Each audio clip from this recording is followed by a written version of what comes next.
నమస్కారం. అదానీ వ్యవహారం FBI America పెట్టిన కేసులో దేశమంతటా అనేక రకాల పార్టీలు, అట్లాగే రాజకీయ పార్టీలు, పౌర సమాజం కూడా పెద్ద ఎత్తున స్పందిస్తున్నది. ఇందులో మన తెలుగు రాష్ట్రాల విషయానికి వస్తే ఆంధ్రప్రదేశ్లో అదానీ గ్రూప్ వారు, ముఖ్యంగా అదానీ జగన్మోహన్ రెడ్డిని కలవడం, అట్లాగే అక్కడ ముడుపులు చెల్లించారని ఆరోపణ పెద్ద ఎత్తున ఎదుర్కొంటున్నారు. కానీ ఎఫ్బిఐ దానిలో వారి ఛార్జ్షీట్లో ఎక్కడా కూడా జగన్మోహన్ రెడ్డి గారి పేరు ఎక్కడా లేదు అని నేను మొదటి చెప్తున్నాను. అక్కడ అఫీషియల్ వన్ అని అన్నారు, ఏపీ అఫీషియల్ వన్ అన్నారు. అఫీషియల్ వన్ అంటే ఎవరు? పేరు లేకపోతే బట్టగాది మీదే వేయడమే కదా. గత 3 రోజులు చదివి అంటున్నాను. ఇప్పుడు జగన్మోహన్ రెడ్డి గారు స్వయంగా ఆయనే ఈ విషయాన్ని ఖండించారు. నా పేరు ఎక్కడా లేదా. నేను 3 రోజుల నుంచి అంటున్నాను. ఆయన ఫేవరు కాదు, ఆయన వ్యతిరేకం కాదు, ఆయన పేరు లేదని చెప్తున్నాను. అంతవరకు నిజం. కానీ మొత్తం వ్యవహారం మీద ఇరు రాజకీయ పార్టీలు రెండు కూడా అర్ధసత్యాలు, అసత్యాలు రెండు చెప్తున్నారు. అంటే వాళ్ళకు అనుకూలమైన వాదనలు వాళ్ళు వినిపించుకుంటున్నారు.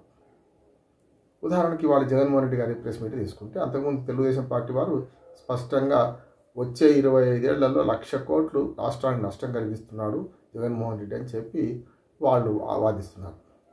ఇటుపక్క ఇవాళ జగన్మోహన్ రెడ్డి ప్రెస్ మీట్లో స్పష్టంగా ఆయన ఏమన్నారంటే, విండ్ పవర్కు అతను సోలార్ పవర్, విండ్ పవర్ కంటే సోలార్ పవర్ ఎక్కువ రేట్లు కొంటున్నారు.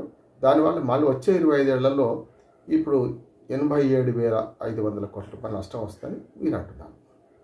అసలు మొత్తం విద్యుత్ ఒప్పందాల్లో రాష్ట్ర ప్రభుత్వం పాత్ర ఏమిటి అని అంటే, నేను విద్యుత్ రంగ నిపుణుడిగా, విద్యుత్ రంగంలో కొన్ని సబ్స్టేషన్లు ఫ్రాంచైజీ తీసుకొని నడిపించిన వాడిగా, అన్ని విద్యుత్ రంగ ఒప్పందాల్లో రాష్ట్ర ప్రభుత్వాల ప్రమేయం అవినీతి పరంగా ఉన్నది. ఇది పార్టీలకు అతీతంగా ఉన్నాయి. ఏ పార్టీ దీనికి అతీతం కాదు.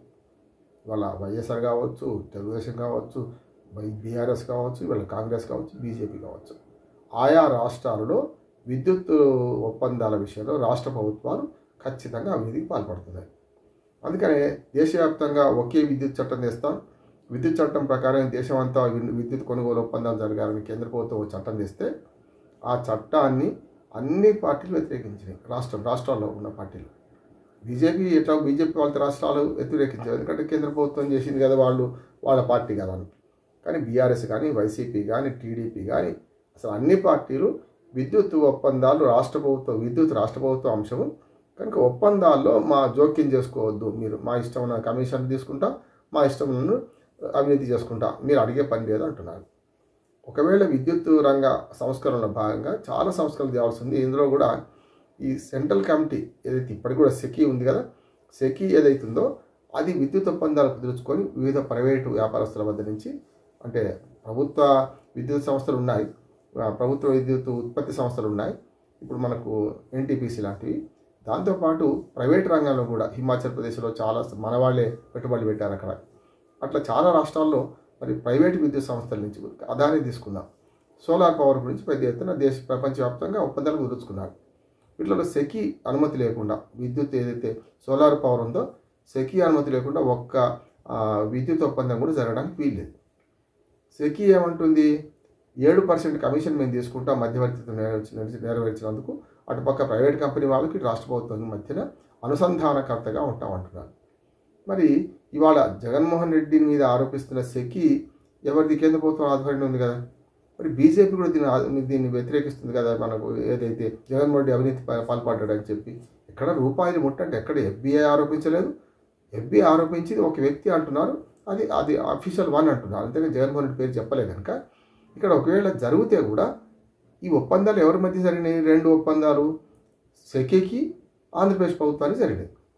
ఇందులో సరే నేను ఒప్పందాలలో చాలా అవినీతి ఉంది అని నేను చెప్పుకుంటూనే, ఈ ఒప్పందంలో అవినీతి నిరూపించాలంటే మొట్టమొదటి సెకీ బాధ్యత అవుతుంది, అంతే కదా. ప్రతిసారి చెప్తున్నాను, తెలంగాణలో కూడా ఏదైతే భద్రాద్రి అట్లాగే యాదాద్రి విద్యుత్ ఉత్పత్తి కేంద్రాల మీద విమర్శ వచ్చినప్పుడు అదే మాట అన్నాను.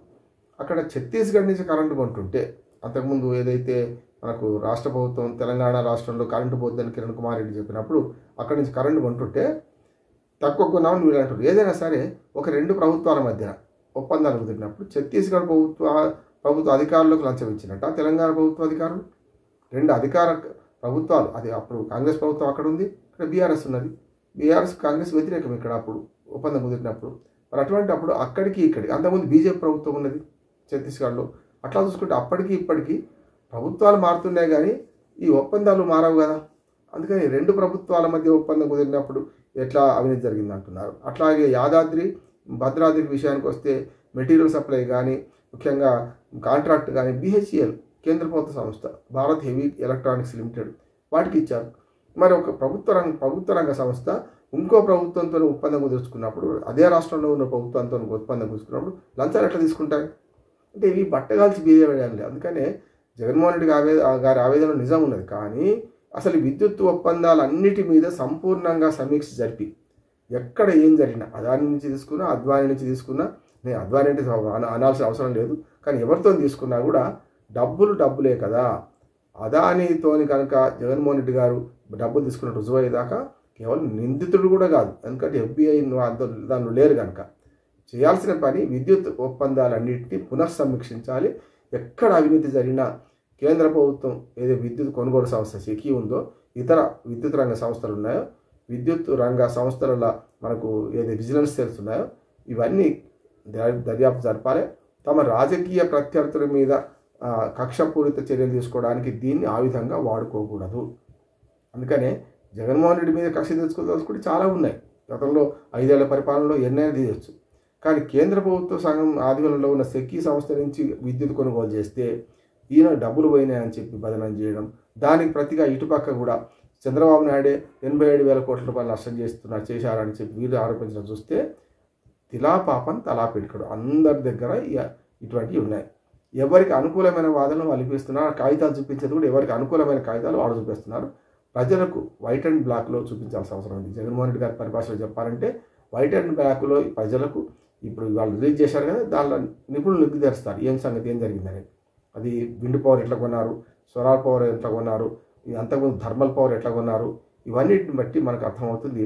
వాళ్ళకు అనుకూలమైన అంశాలు కాదు, ప్రజలకు అనుకూలమైన అంశాలు బయటపెట్టాలి. దానికి పూర్తిగా ఈ విద్యుత్ కొనుగోలు ఒప్పందాల మీద కేంద్ర ప్రభుత్వమే ఒక విచారణ కమిషన్ వేసి నిజాలు నిగ్గు తేల్చాలి. రాజకీయ పార్టీలకు అతీతంగా వాస్తవాలు బయటకు తీయాల్సిన బాధ్యత ఇవాళ రాష్ట్ర ప్రభుత్వం ఎట్లా అందులో మునిగిపోయినది కనుక కేంద్ర ప్రభుత్వం దీని మీద నిగ్గు తేల్చాల్సిన అవసరం ఉందని విజ్ఞప్తి చేస్తున్నారు. నమస్కారం.